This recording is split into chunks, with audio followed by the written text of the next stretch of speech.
दोस्तों नमस्कार। UPPCS revision batch में आपका बहुत बहुत स्वागत है। और आज मॉडर्न इंडिया के दूसरे लेक्चर में आपको लेके चल रहा हूं। शुरुआत हम यहीं से कर रहे हैं 1857 के विद्रोह के पूर्व सैनिक विद्रोह, मतलब 1857 का जो विद्रोह हुआ था उसके पहले भी सैनिक विद्रोह कई जगहों पे अदर कारणों से होते रहे। अलग अलग असंतोष अलग अलग कारण से उपजते रहे। तो इसमें कुछ महत्वपूर्ण विद्रोहों के बारे में चर्चा की गई है, जिसको देख लेंगे हम। इसमें पहला है 1806 का विद्रोह। 1806 का विद्रोह है, ये वेल्लोर में हुआ है और इसका रीजन क्या था? धार्मिक प्रतीकों को हटाने के आदेश के विरुद्ध ये विद्रोह भड़का था। इसके बाद 1824 में बैरकपुर में हुआ है। इसका कारण था समुद्र मार्ग से बर्मा जाने के आदेश का विरोध। कई बार होता क्या है, क्रोनोलॉजी में क्वेश्चन पूछता है। क्रोनोलॉजी में वो क्वेश्चन दे देगा आयोग कि 1857 के पहले जो पूर्व विद्रोह हुए हैं उनकी क्रोनोलॉजी देखिए। तो क्रोनोलॉजी में ये चीज अगर आपको याद रहेगी, ये चीज, तो आप क्रोनोलॉजी सेट कर लेंगे। इसके बाद 1844, 49, 50 और 1852 का विद्रोह दूरस्थ क्षेत्र सेवा भत्ता न मिलने पर यह विद्रोह किए गए। 23 जनवरी 1857 का विद्रोह, ये दमदम कलकत्ता में हुआ था। इसका रीजन क्या था? चर्बी वाले कारतूस का विद्रोह, चर्बी वाले कारतूस का विरोध। इसके बाद 26 फरवरी 1857 को एक विद्रोह होता है, बरहामपुर बंगाल में होता है, चर्बी वाले कारतूस का विरोध। ये एक विरोध प्रदर्शन सैनिक कर रहे थे, उनका विरोध था कि वो चर्बी वाले कारतूस का इस्तेमाल नहीं कर सकते हैं, उसमें उनके अपने धार्मिक रीजन थे।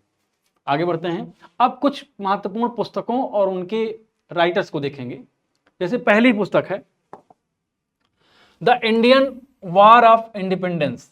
ये किताब बी डी सावरकर ने लिखी है, दामोदर सावरकर ने लिखी है ये किताब। 1857 द ग्रेट रेवेलियन, ये किताब लिखी है अशोक मेहता ने। सिपाही mutiny and the revolt of 1857 RC Majumdar की किताब है। 1857 एस एन सेन। ये सारी किताबें 1857 के विद्रोह पर केंद्रित हैं। कई बार मिलान में इस तरह के प्रश्न आ जाते हैं, इधर राइटर दे दिया, इधर पुस्तक दे दी और आपको मिलान करना है।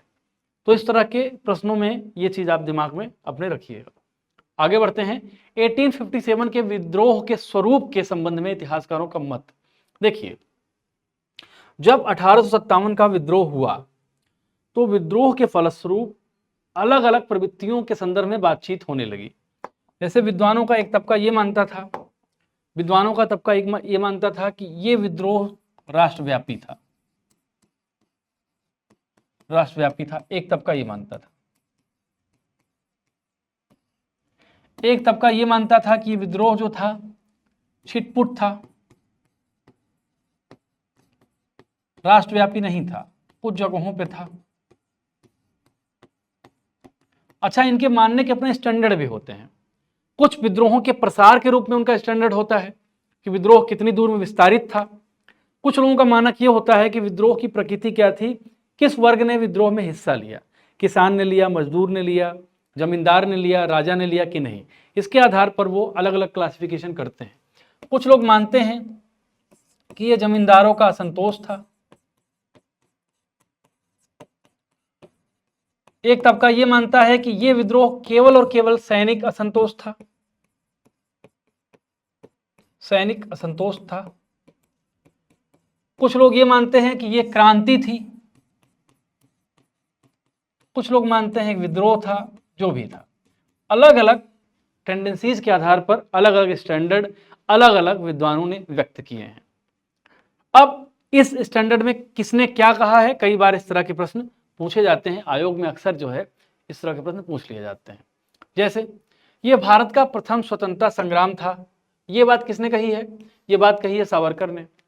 यह राष्ट्रीय विद्रोह था, ये बात कही है डिज़रायली ने।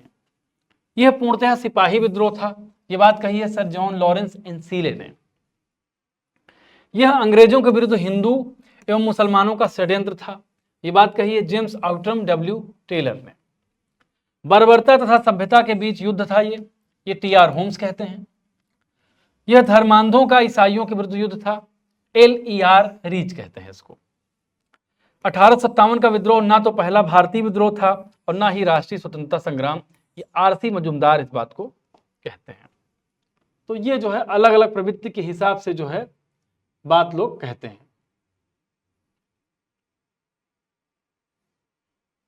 आगे बढ़ते हैं हम। अब 1857 की क्रांति से संबंधित प्रमुख तथ्य, इन तथ्यों की बात करेंगे, सबसे पहले क्रांति का केंद्र क्या है, सबसे पहले देखेंगे क्रांति का केंद्र क्या है, फिर देखेंगे क्रांति के प्रमुख भारतीय नायक कौन कौन से हैं।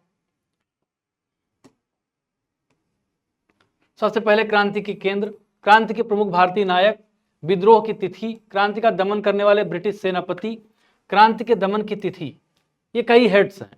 इस हेड्स में हम देखेंगे, सबसे पहले दिल्ली के बारे में बात करते हैं। तो दिल्ली में जब विद्रोह 1857 का विद्रोह मेरठ से आगे बढ़ते हुए दिल्ली पहुंचा, तो सिपाहियों ने क्या किया कि सिपाहियों को क्या चाहिए था, एक सिंबॉलिक मैसेज देना था, एक सिंबॉलिक मैसेज देना था, एक प्रतीकात्मक मैसेज, एक प्रतीकात्मक संदेश देना था। प्रतीकात्मक संदेश का मतलब क्या है, एक ऐसे व्यक्ति को विद्रोह की कमान दी जाए जिस व्यक्ति का प्रतीकात्मक महत्व हो। और ये व्यक्ति कौन हो सकता था, ये चूंकि मुगल बादशाह उस समय भले इनकी सत्ता उस तरह नहीं थी, सुदृढ़ स्थिति में नहीं थी, लेकिन जो मुगल शासक थे उनकी मान्यता कम से कम सिंबॉलिक तौर पर पूरे देश में थी। इसीलिए सिपाहियों ने बहादुर शाह जफर को इस काम के लिए मनाया कि आप सिंबॉलिकली हमको रिप्रेजेंट करें। तो दिल्ली में अगर किसी ने नेतृत्व किया है तो बहादुर शाह जफर और बख्तर खान ने किया। और यहाँ विद्रोह की जो तिथि है वो है 11 मई 1857। और क्रांति का दमन करने में निकलसन और हडसन ने बहुत महत्वपूर्ण रोल प्ले किया अंग्रेजों की तरफ से, और इसका दमन जो हो गया वो 21 सितंबर 1857 को हुआ। कानपुर में विद्रोह होता है, नाना साहब और तात्या टोपे यहाँ नेतृत्व करते हैं। ये होता है 5 जून 1857 को। कैंपबेल क्रांति का दमन करता है अंग्रेजों की तरफ से, और 6 दिसंबर 1857 को यह दमन करके इस विद्रोह को दबा दिया जाता है। लखनऊ में ये लड़ाई पहुंचती है और नेतृत्व करती हैं बेगम हजरत महल, बेहद साहसी बहादुर महिला, बहादुर शासक। 30 मई 1857 को विद्रोह होता है। कैंपबेल अंग्रेजों की तरफ से इस विद्रोह का दमन करने का प्रयास करता है और मार्च 1858 में इस प्रयास में कामयाब होता है। फिर लड़ाई आती है झांसी की। झांसी में रानी लक्ष्मीबाई इस विद्रोह का नेतृत्व करती हैं। जून 1857 में यहाँ विद्रोह की स्थिति बनती है। ह्यूरोज अंग्रेजों को रिप्रेजेंट करता है, क्रांति का दमन करने का प्रयास करता है, ह्यूरोज करता है। कई बार देखिए मिलाने में आ जाता है कि फला फला प्लेस है और यहाँ पर क्रांति का दमन करने में किस व्यक्ति का योगदान था, तो इसको ध्यान में रखिएगा। और 1858 में ये विद्रोह दबा दिया जाता है। इलाहाबाद जो प्रयागराज बन चुका है, लियाकत अली यहाँ नेतृत्व करते हैं। जून 1857 में यहाँ विद्रोह होता है। कर्नल नील अंग्रेजों की तरफ से यहाँ रिप्रेजेंट करता है, कर्नल नील, और जून 1857 में ही विद्रोह को दबा दिया जाता है। जगदीशपुर एक जगह है बिहार में, कुंवर सिंह नेतृत्व करते हैं। जून 1857 में विलियम टेलर और विंसेंट आयर ने इस विद्रोह को दबाने का प्रयास किया और 1858 में इसको दबा दिया। बरेली में विद्रोह का नेतृत्व करते हैं खान बहादुर खान। 1857 में यहाँ विद्रोह होता है। कैंपबेल अंग्रेजों की तरफ से विद्रोह का दबाने का प्रयास करता है और 1858 में इस विद्रोह को दबा दिया जाता है। फैजाबाद की बात होती है। किसकी बात होती है? फैजाबाद की बात होती है। फैजाबाद में क्या होता है? मौलवी अहमद उल्लाह क्रांति के प्रमुख भारतीय नायक के रूप में उभरते हैं, विद्रोह का नेतृत्व करते हैं 1857 में। और कैंपबेल अंग्रेजों का नेतृत्व करता है, 1858 में इसको दबा दिया जाता है। तो इन चीज़ों को थोड़ा सा आप याद रखिएगा। अब सामाजिक सुधार की बात करते हैं। सामाजिक सुधार में हम देखेंगे कि सबसे पहले प्रतिबंध वर्ष जो हुआ, कौन सा सोशल रिफॉर्म किस साल हुआ है, और गवर्नर जनरल या वायसराय कौन था और विषय क्या थी। तो शिशुवध की बात करते हैं। सबसे पहले शिशुवध, ये 1795 1804 इसका वर्ष है, और शिशुवध रोक ये विषय है। सती प्रथा 1829 ईस्वी, लॉर्ड विलियम बेंटिक इस समय होता है और सती प्रथा पर रोक लग जाती है। दास प्रथा 1843 में होती है। एलनबरो होता है इस समय गवर्नर जनरल। दास प्रथा पर रोक लगाई जाती है। विधवा पुनर्विवाह 1856 लॉर्ड कैनिंग होता है। Hindu native marriage act, the social marriage act 1872 Northbrook होता है। अंतर जातीय विवाह को प्रोत्साहन दिया जाता है इस एक्ट के द्वारा।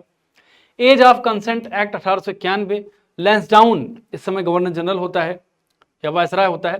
लड़कियों के विवाह की आयु 12 वर्ष निश्चित कर दी जाती है। शारदा एक्ट 1929 इरविन के काल में होता है। तो ये कुछ महत्वपूर्ण सामाजिक सुधार हैं और किसके समय में हुए हैं ये मैंने आपको बताया। स्वामी दयानंद सरस्वती की कुछ पुस्तकें हैं जिनको आपको जानना चाहिए। जैसे एक पुस्तक है सत्यार्थ प्रकाश, ये छपी 1875 में। पंच महायज्ञ विधि 1874 में। पाखंड खंडन 1866 में। अद्वैत मत का खंडन 1877 में। अद्वैत मत का खंडन करते हैं इस किताब में। अब कौन सी उपाधि किसको किसने दी, ये प्रश्न कई बार आता है। तो रविन्द्रनाथ टैगोर को गुरु जी की उपाधि दी जाती है और देने वाले कौन है? महात्मा गांधी। महात्मा की उपाधि दी जाती है महात्मा गांधी को और देता कौन है? रविन्द्रनाथ टैगोर। नेताजी की उपाधि दी जाती है सुभाष चंद्र बोस को, देता कौन है? जर्मनी में इंडियन लीजन के भारतीय सैनिक देते हैं। सरदार की उपाधि वल्लभ भाई पटेल को दी जाती है, कौन देता है? बारदोली की महिलाएं। देश रत्न या अजात शत्रु ये डॉक्टर राजेंद्र प्रसाद को कहा जाता है, महात्मा गांधी कहते हैं। हिंदू मुस्लिम एकता के राजदूत मोहम्मद अली जिन्ना को कहा जाता है और देता कौन है? सरोजिनी नायडू। सोचिए यही मोहम्मद अली जिन्ना एक समय हिंदू मुस्लिम एकता के राजदूत कहे जाते हैं, लेकिन यही जिन्ना भारत और पाकिस्तान के विभाजन में बहुत महत्वपूर्ण रोल प्ले करते हैं। और जिस आधार पर जिन्ना पाकिस्तान को बनाने की बात करते हैं, उस आधार को जिन्ना ने कभी स्वीकार नहीं किया। किस आधार की बात कर रहा हूं? मैं बात कर रहा हूं धार्मिक आधार की। धार्मिक आधार। जिन्ना परम नास्तिक व्यक्ति थे, इस्लाम में वर्जित हर चीज करते थे, लेकिन उसी धर्म को उन्होंने टूल बनाया और टूल बनाकर पाकिस्तान नामक एक राष्ट्र का सृजन करने में एक इंपॉर्टेंट रोल प्ले किया। इसीलिए कहा जाता है धर्म की लड़ाई में जनता को नहीं उलझना चाहिए, क्योंकि शासक के लिए या शासन करने वाले जो लोग होते हैं कई बार वो धर्म का इस्तेमाल इस तरह करते हैं। अब आगे बढ़ते हैं। हिंदू मुस्लिम एकता के राजदूत की बात कर दी मैंने। देश नायक किसको कहा जाता है? सुभाष चंद्र बोस को किसने कहा? रविन्द्रनाथ टैगोर ने। विवेकानंद, स्वामी विवेकानंद को कहा गया, महाराजा खेतड़ी ने कहा था। राष्ट्रपिता महात्मा गांधी को सुभाष चंद्र बोस ने कहा था। ये कुछ डिटेलिंग है। अब हम बात करेंगे भारतीय राष्ट्रीय आंदोलन से संबंधित महत्वपूर्ण संगठन और संस्थाओं की। उनकी स्थापना वर्ष की बात करेंगे और उनके संस्थापक कौन हैं इसकी बात करेंगे। कई बार इस तरह का प्रश्न एग्जाम में पूछा जाता है। एशियाटिक सोसाइटी, इसकी स्थापना की थी विलियम जोन्स ने। कब की थी? 1784 में। William Jones 1784। आत्मीय सभा की स्थापना की थी राजा राम मोहन राय ने। कब की थी? 1815 में। युवा बंगाल आंदोलन हेनरी लुई विवियन डेरोजियो ने की थी। कब की थी? 1826 में। ब्रह्म सभा, इसकी स्थापना 1828 में की जाती है, राजा राम मोहन राय करते हैं। तत्व बोधिनी सभा 1839 में देवेंद्र नाथ ठाकुर करते हैं। 1839 में देवेंद्र नाथ ठाकुर। परमहंस मंडली की स्थापना की जाती है 1840 में। आत्माराम पांडुरंग, बालकृष्ण जयकर और दादोबा पांडुरंग। रहनुमाई मजदयासन सभा 1851 में स्टैब्लिश होती है, दादा भाई नौरोजी इसको करते हैं।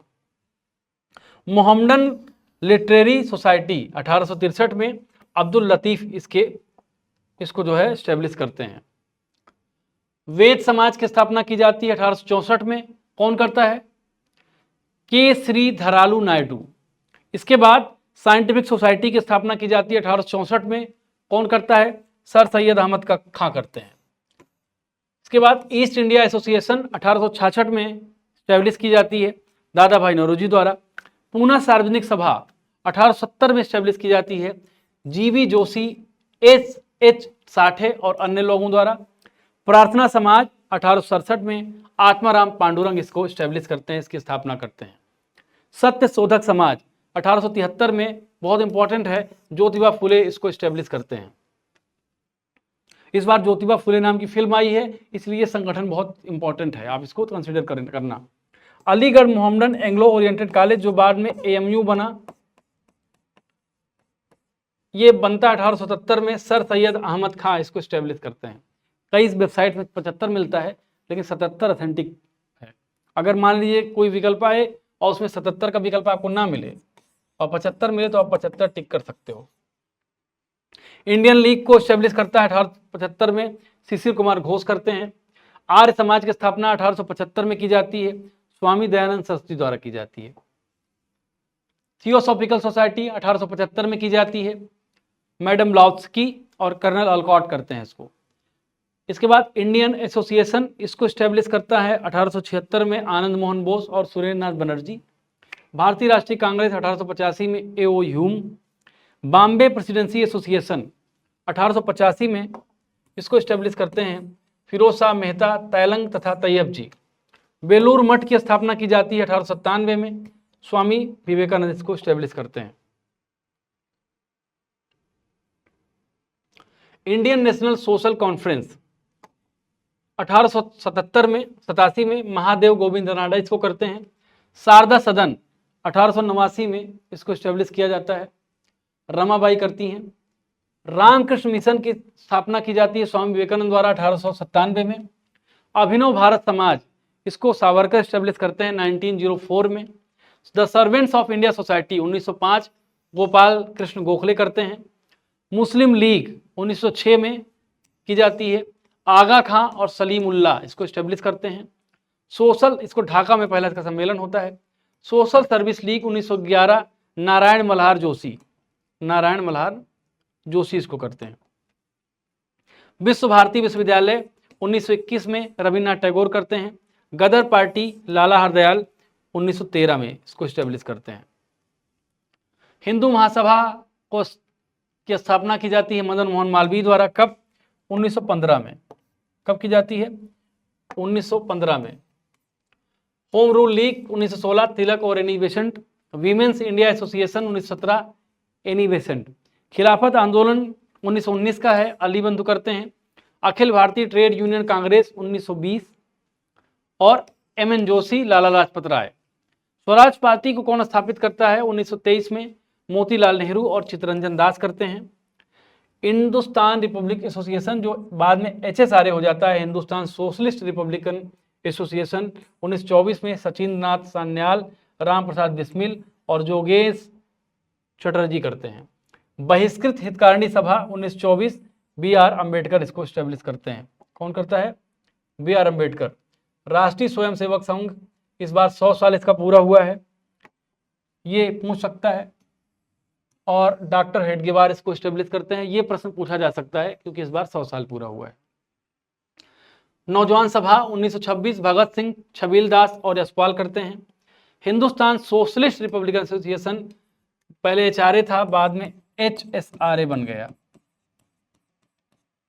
1928 में होता है और चंद्रशेखर आजाद इसको स्टेब्लिश करते हैं। खुदाई खिदमतगार अब्दुल गफ्फार खां करते हैं, सीमांत गाथी जिनको कहा जाता है 1929 में। हरिजन सेवक संघ पुणे 1932 में महात्मा गांधी इसको स्टेब्लिश करते हैं। स्वतंत्र श्रमिक पार्टी 1936 में BR अम्बेडकर करते हैं। फॉरवर्ड ब्लॉक 1939 में सुभाष चंद्र बोस करते हैं। आजाद हिंद सरकार 1943 में सुभाष चंद्र बोस करते हैं। अब विश्व भारती जो विश्वविद्यालय है, ये चीज थोड़ा ध्यान रखिएगा। विश्व भारती विश्वविद्यालय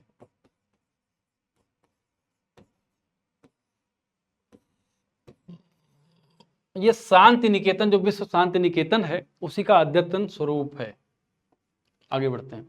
महत्वपूर्ण पत्रिकाएं और पुस्तकों के बारे में बात करेंगे। पत्र अभ्युदय लीडर हिंदुस्तान, अभ्युदय लीडर हिंदुस्तान, इसका संपादन या लेखन मदन मोहन मालवीय ने किया था। Indian mirror Manmohan Ghosh, Devendra Nath Tagore. Independent Motilal Nehru. काल शिवराम महादेव परांजपे। ये सब एग्जाम में आपके कई बार पूछ सकता है, आपको जानना चाहिए इसको। कॉमरेड या हमदर्द, इसको मोहम्मद अली ने किया था। अब एक बहुत महत्वपूर्ण है केसरी, द मराठा और गीता रहस्य, ये बाल गंगाधर तिलक के हैं। कर्मयोगी, वंदे मातरम, लाइफ डिवाइन और सावित्री, ये किसके हैं? ये अरविंद घोष साहब के हैं। Bengali, a nation is in making, Surendra Nath Banerjee का है। भवानी मंदिर, अरविंद घोष। भवानी मंदिर किसका है? अरविंद घोष का है। Young India, Harijan, Navjivan, Hind Swaraj, the story of my experiment with truth, Mahatma Gandhi. Samvad Kaumudi, राजा राम मोहन राय का ये है। सोम प्रकाश, सोम प्रकाश किसका है? ईश्वर चंद्र विद्यासागर है।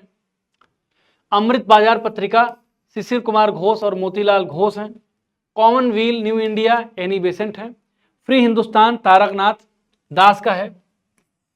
द रिवोल्यूशनरी HRA का घोषणा पत्र, सचिन नाथ सान्याल है ये। Poverty and un-British rule in India या राष्ट्र गुफ्तार, ये दादा भाई नौरोजी हैं। इन्होंने ये दिखाया कि भारत का, इस किताब में बहुत इंपॉर्टेंट किताब है ये, भारत का आर्थिक शोषण बाय ब्रिटिशर्स किस तरह हुआ। इन्होंने ये दिखाने का प्रयास किया कि जब इंडियन इकोनॉमी की पोजीशन, तब जब ब्रिटिश कंपनियां भारत आती हैं तो भारत की जो GDP होती है वो दुनिया का लगभग 1/4 होती है, 1/4 होती है। लेकिन जब ये जाते हैं 1947 में तो ये तकरीबन 2% होती है, जिसको कह सकते हैं 1/50। और ये दिखाने का प्रयास करते हैं, धन का निष्कर्षण सिद्धांत भी देते हैं। उसमें बताते हैं कि देखिए, मुगल आए, भारत में जितने भी शासक आए, चाहे आप मुगल की बात कर लें, और पीछे जाएंगे तो आर्यन इन्वेंशन थ्योरी की बात करेंगे तो आर्यन को भी मानेंगे आप, शक, कुषाण, यवन जो भी आए, उसमें से ज़्यादातर लोग क्या रह गए, उनका इंडियनाइजेशन हो गया। इंडियनाइजेशन कहने का क्या मतलब है? वो भारतीकरण उनका हो गया।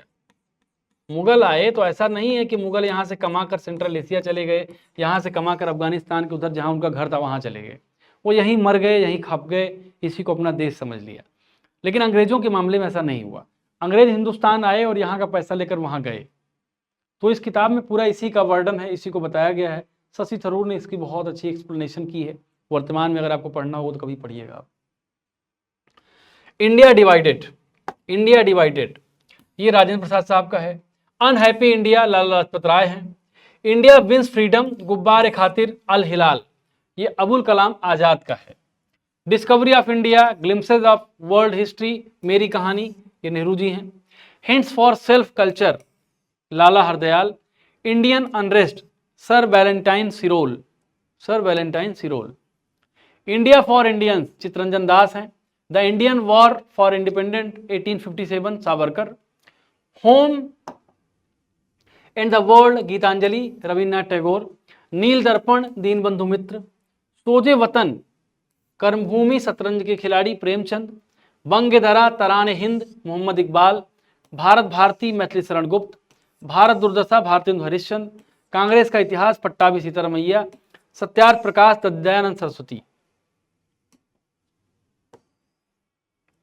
इंडियन स्ट्रगल, सुभाष चंद्र बोस हैं इसके। आनंदमठ, देवी चौधरानी, बंकिम चंद्र चट्टोपाध्याय। बंदी जीवन, सचिन नाथ सान्याल। अब इसमें हम देखेंगे विभिन्न जो आयोग बने और वो आयोग, उनका गठन क्यों किया गया और उस समय वायसराय कौन थे और उनका उद्देश्य क्या था। वायसराय या गवर्नर जनरल, जो भी आप कह लीजिए।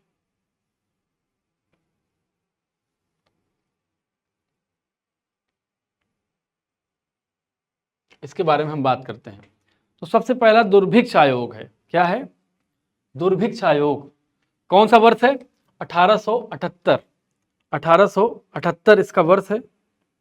अध्यक्ष कौन थे? Richard stretchy. अध्यक्ष कौन थे इसके?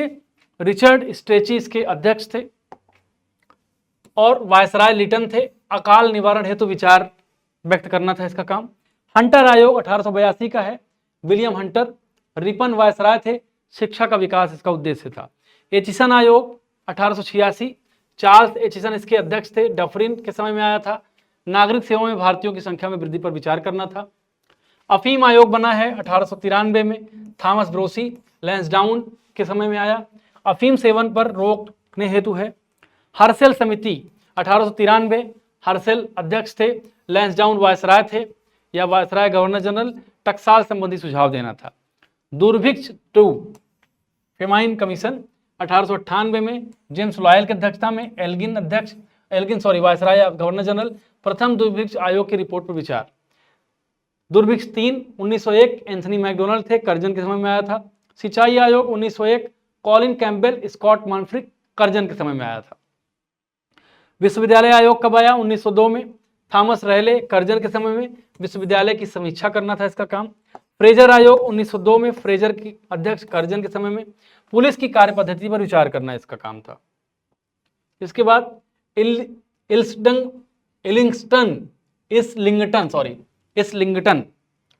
इस्लिंगटन आयोग, इसका क्या है? 1912 में आया ये। इस्लिंगटन इसके अध्यक्ष थे, हार्डिंग इस समय वायसराय था। नागरिक सेवा में भारतीयों की हिस्सेदारी पर विचार करना था। कलकत्ता विश्वविद्यालय आयोग, सैडलर आयोग 1917, माइकल सैडलर, चेम्सफोर्ड, कलकत्ता विश्वविद्यालय में 200 की जांच। ली आयोग है 1924 का है, लॉर्ड ली रीडिंग, लोक सेवा आयोग के गठन की अनुशंसा, ये बहुत इंपॉर्टेंट है ली आयोग। बटलर समिति, अब अगर कोई पूछे कि लोक सेवा आयोग के गठन की बात सर्वप्रथम किस एक्ट में की गई थी, तो 1919 का एक्ट आप याद रखना, और उसी एक्ट के रिकमेंडेशन पे ली आयोग बनाया गया था, जिसमें लोक सेवा आयोग के गठन की अनुशंसा की गई थी। साइमन आयोग 1927, जॉन साइमन अध्यक्ष थे, इरविन के समय में। वर्ष 1919 के अधिनियम की समीक्षा करना था इसका काम। लिनलिथगो समिति, the royal commission on agriculture 1928 का है, अध्यक्ष लिनलिथगो, इरविन के समय में आया था। कृषि संबंधी समस्याओं पर विचार करना इसका काम था। क्या था? कृषि संबंधी समस्याओं पर विचार।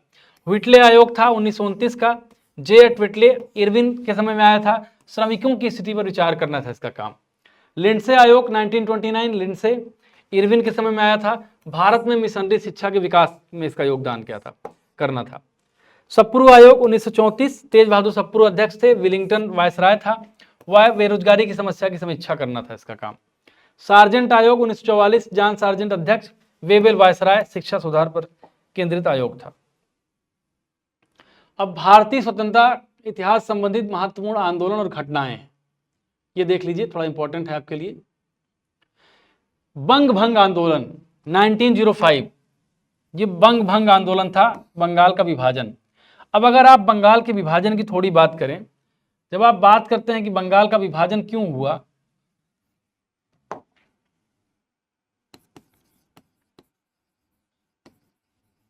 ये डिवीजन क्यों हुआ, क्यों करने का विचार आया होगा, आप सोचिए। ब्रिटिश कोई काम यूं ही नहीं करते थे, और ज्यादातर उनके काम का उद्देश्य क्या होता था? ब्रिटिशर्स के काम करने का उद्देश्य कतई भारतीयों का हित नहीं होता था, यानी इंटरेस्ट ऑफ इंडियन नहीं होता था। इंटरेस्ट ऑफ इंडियन ये आप भूल जाओ। 1905 में जब बंगाल विभाजन की बात हुई, तो एक तरह से विभाजित करके क्या करना था, जो हिंदू आबादी थी, एक तरह से उनके साथ एक मैसेज देना था, एक दरार डालनी थी इसका उद्देश्य, दरार। आप एक चीज नोटिस कर लो, 1857 में जब विद्रोह होता है, तो विद्रोह करने में देखिए, जो शासक थे, जो प्रिंसली स्टेट्स के शासक थे, उसमें दो तबके थे। एक तबका था जिसमें लक्ष्मीबाई जैसे लोग थे, तात्या टोपे जैसे लोग थे, और कई ऐसे तबके, होलकर जैसे लोग भी थे, सिंधिया जैसे लोग भी थे, जिन्होंने उस समय, थोड़ा विवादित बात हो सकती है, लेकिन कई बार अंग्रेजों की मदद भी की। तो इसमें भी दो तबका था, एक अंग्रेजों का समर्थक था, एक अंग्रेजों का विरोधी था। लेकिन जब 1857 की तबाही थमी, तबाही इसलिए कह रहा हूं, भारत के संदर्भ में पॉजिटिव बात भी है, लेकिन तबाही इसलिए कह रहा हूं कि बहुत भीषण था आंदोलन। जब ये विद्रोह थमा, तो अंग्रेजों ने क्या किया, उन्होंने मुस्लिम्स को टारगेट किया। क्योंकि अंग्रेजों को लग रहा था कि मुसलमानों ने इस विद्रोह का नेतृत्व किया है। इलाहाबाद में एक जगह है कंपनी गार्डन, लोग बताते हैं कि वहां पूरा एक मुस्लिमों का गांव हुआ करता था, और अंग्रेजों ने चिढ़ में, नफरत में, उनको लगता था ये रिवोल्ट, ये रिवोल्यूशन जो भी आप कह लो, ये लेड किया गया है मुस्लिमों के द्वारा, इसलिए उन्होंने मुसलमानों को टारगेट किया, और टारगेट करने के चक्कर में पूरे गांव के गांव उजाड़ दिए गए। तो अंग्रेजों को यह बात बाद में पता चल गई कि अगर हम क्या करेंगे, अगर हम राज करना है हमको, अगर हमको राज करना है, तो उनको दिमाग में आ गया कि बांटो की पॉलिसी करना ही पड़ेगा। बंगाल विभाजन में यही पॉलिसी इन्होंने अपनाने की कोशिश की, हिंदू मुसलमानों के बीच विभेद करने की कोशिश की, लेकिन ये एक ब्लंडर हो गई। और इसी ब्लंडर के बाद 1906 में स्वदेशी का आंदोलन बहुत तेजी से चर्चा में आता है। करजन का ऐसा विरोध हुआ कि बहुत कम वायसराय रहे या गवर्नर जनरल रहे जिन्होंने इतना विरोध झेला हो। तो ये बहुत लैंडमार्क है बंगाल का विभाजन। तो बंग भंग आंदोलन, ये बंग भंग आंदोलन इसलिए किया गया था कि इसका उद्देश्य था कि बंगाल के विभाजन को कैसे भी रोकना। ये 1905 का आंदोलन है। कांग्रेस का विभाजन 1907 में हो गया। इसमें जो भूमिका थी गरम दल में विभाजन। इसका रीजन क्या था कि कांग्रेस का एक तबका था जो मानता था कि संवैधानिक सुधारों से धीरे धीरे परिवर्तन होंगे, संवैधानिक सुधारों से वो मानता था कि धीरे धीरे ये सुधार इतने होते जाएंगे कि रिप्रेजेंटेशन ऑफ इंडियंस यानी भारतीयों का प्रतिनिधित्व बढ़ता जाएगा, और धीरे धीरे भारत उस स्थिति तक आ जाएगा कि भारत के लोग ही भारत में राजद करेंगे, प्रशासन करेंगे। लेकिन एक तबका ऐसा था जो कंप्लीट इंडिपेंडेंस की बात करता था, पूर्ण स्वराज की बात करता था। ये पूर्ण स्वराज में मानता था नहीं भाई ये सब काम नहीं चलेगा, और ये मानता था कि कई बार आजादी पाने के लिए हमको सशस्त्र विद्रोह करना पड़ेगा, अंग्रेजों के खिलाफ हथियार उठाना पड़ेगा। तो इनके बीच प्रॉब्लम बढ़ती गई, और ये प्रॉब्लम 1907 में आके इतनी बढ़ गई कि सूरत में कांग्रेस का विभाजन हो गया। उसके बाद लखनऊ पैक्ट हुआ। इसमें दिसंबर 1916 में कांग्रेस और मुस्लिम लीग के बीच एक समझौता हुआ। फिर मॉन्टेग्यू घोषणा होती है। 20 अगस्त 1917 को भारत राज्य सचिव लॉर्ड मॉन्टेग्यू की घोषणा होती है। ये भी एक इंपॉर्टेंट इंसिडेंट है इंडियन मॉडर्न हिस्ट्री की।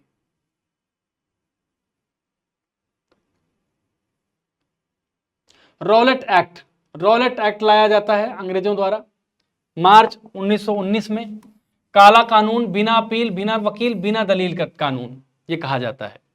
और इसके प्रत्युत्तर में जालियांवाला बाग हत्याकांड होता है। वहां पे जनता इकट्ठा होती है, अंग्रेजों की नीतियों का विरोध करती है, और जनरल डायर ने वहां पर गोली चलवा दी। और 13 अप्रैल 1919 को जनरल डायर द्वारा नरसंहार करवा के सैकड़ों लोगों को मार दिया गया। खिलाफत आंदोलन होता है 1919 में शौकत अली मोहम्मद अली के नेतृत्व में। कांग्रेस का नागपुर अधिवेशन होता है कब? दिसंबर 1920 में। असहयोग आंदोलन का प्रस्ताव यहां पारित किया जाता है। असहयोग आंदोलन का फिर आरंभ हो जाता है 1 अगस्त 1920 से। महात्मा गांधी की इसी दिन तिलक की मृत्यु भी हो जाती है, बाल गंगाधर तिलक की इसी दिन मृत्यु हो जाती है। चौरी चौरा कांड फिर हो जाता है 4 फरवरी 1922 को गोरखपुर में, उत्तर प्रदेश में। फिर स्वराज पार्टी की स्थापना होती है जनवरी 1923 में। कौन करता है? मोतीलाल नेहरू और चित्तरंजन दास। साइमन कमीशन की नियुक्ति होती है नवंबर 1927 में। जॉन साइमन की अध्यक्षता में 7 सदस्यीय आयोग का गठन किया जाता है। साइमन कमीशन उसके बाद हिंदुस्तान आता है, भारत आता है। 3 फरवरी 1928 को विरोध प्रदर्शन के दौरान लाला लाजपत राय लाठीचार्ज में घायल होते हैं, बाद में उनकी मृत्यु हो जाती है। नेहरू रिपोर्ट आती है अगस्त 1928 में पंडित नेहरू की अध्यक्षता में, मोतीलाल नेहरू की अध्यक्षता में। बारदोली सत्याग्रह होता है कब? अक्टूबर 1928 में। गुजरात के किसानों का लगान वृद्धि के विरोध में सरदार पटेल के नेतृत्व में आंदोलन होता है। सेंट्रल लेजिस्लेटिव असेंबली कांड भगत सिंह के द्वारा एक लैंडमार्क इंसिडेंट, जिसमें उनकी मैसेजिंग थी कि वो अंग्रेजों को नुकसान नहीं पहुंचाना चाहते, किसी को हलाकान नहीं करना चाहते, लेकिन वो एक मैसेज देना चाहते हैं। They want to deliver a message, they want to deliver the voice of Indians and they delivered it. तो अंग्रेजों के बारे में ये इनकी बात थी। 8 अप्रैल 1929 को भगत सिंह व बटुकेश्वर दत्त द्वारा ब्रिटिश असेंबली में बम फेंका जाता है। कांग्रेस का लाहौर अधिवेशन होता है दिसंबर 1929 में। पूर्ण स्वराज का प्रस्ताव यहां पारित होता है। इसके बाद स्वाधीनता दिवस 26 जनवरी 1930 को, 26 जनवरी को स्वाधीनता दिवस की घोषणा के रूप में मनाने की घोषणा की जाती है। इसीलिए आप देखते होंगे कि 26 नवंबर 1949 को भारत का संविधान पूर्ण हो गया था, लिख दिया गया था, लेकिन लागू हुआ 26 जनवरी 1950 को, क्योंकि इसी दिवस को यादगार बनाना था इनको। फिर डांडी मार्च होता है 12 मार्च से 5 अप्रैल के बीच। डांडी मार्च 12 मार्च से 5 अप्रैल के बीच होती है और इसमें महात्मा गांधी द्वारा साबरमती आश्रम से डांडी जाकर 6 अप्रैल को नमक कानून का उल्लंघन किया जाता है। सविनय अवज्ञा आंदोलन 6 अप्रैल 1930 को सविनय अवज्ञा आंदोलन का प्रारंभ होता है। प्रथम गोलमेज सम्मेलन होता है 12 नवंबर 1930 से प्रधानमंत्री 19 जनवरी 1931 तक प्रधानमंत्री मैकडोनल्ड की अध्यक्षता में लंदन में आयोजित होता है। गांधी इरविन पैक्ट होता है 5 मार्च 1931 को। गांधी और वायसराय इरविन के मध्य संपन्न तथा सविनय अवज्ञा आंदोलन स्थगित करने की घोषणा। द्वितीय गोलमेज सम्मेलन होता है, कब से होता है? 7 सितंबर से 1 दिसंबर 1931। गांधी जी ने इसमें भाग लिया, सेकंड में भाग लिया था कांग्रेस में, आप याद रखिएगा, सेकंड में गांधी ने भाग लिया था, अंबेडकर तीनों में थे। कम्युनल अवार्ड 16 अगस्त 1932 मैकडोनल्ड द्वारा वंचित वर्गों की पृथक प्रतिनिधित्व को प्रदान करना। इसके बाद पूना पैक्ट होता है, पूना पैक्ट होता है 24 सितंबर 1932 को। गांधी जी व अम्बेडकर के मध्य समझौता, वंचित वर्ग की तरफ से डॉक्टर अम्बेडकर और हिंदुओं की तरफ से पंडित मदन मोहन मालवीय के हस्ताक्षर किए गए। तृतीय गोलमेज सम्मेलन होता है 17 नवंबर 1932। इसमें कांग्रेस ने 17 नवंबर से 24 दिसंबर भाग नहीं लिया। कांग्रेस सोशलिस्ट पार्टी का गठन 1934 जयप्रकाश नारायण मीनू मसानी के नेतृत्व में किया जाता है।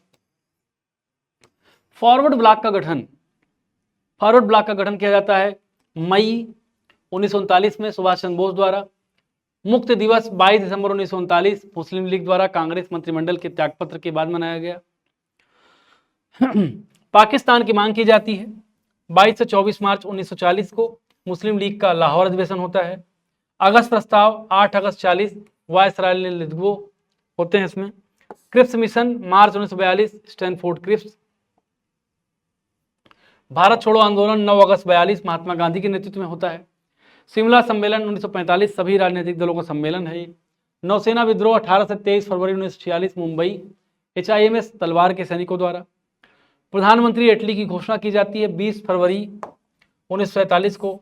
भारत के स्वतंत्रता प्रदान करने का आश्वासन दिया जाता है। कैबिनेट मिशन का आगमन 24 March 46। Pethick Lawrence, sir Stafford Cripps और सर AB अलेक्जेंडर सदस्य थे। प्रत्यक्ष कार्यवाही दिवस मनाया जाता है 16 अगस्त को मुस्लिम लीग द्वारा।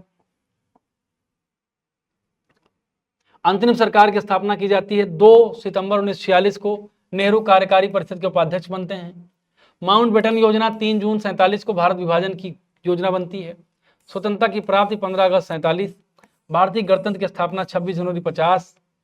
भूदान आंदोलन 1951 विनोबा भावे द्वारा शुरू किया जाता है।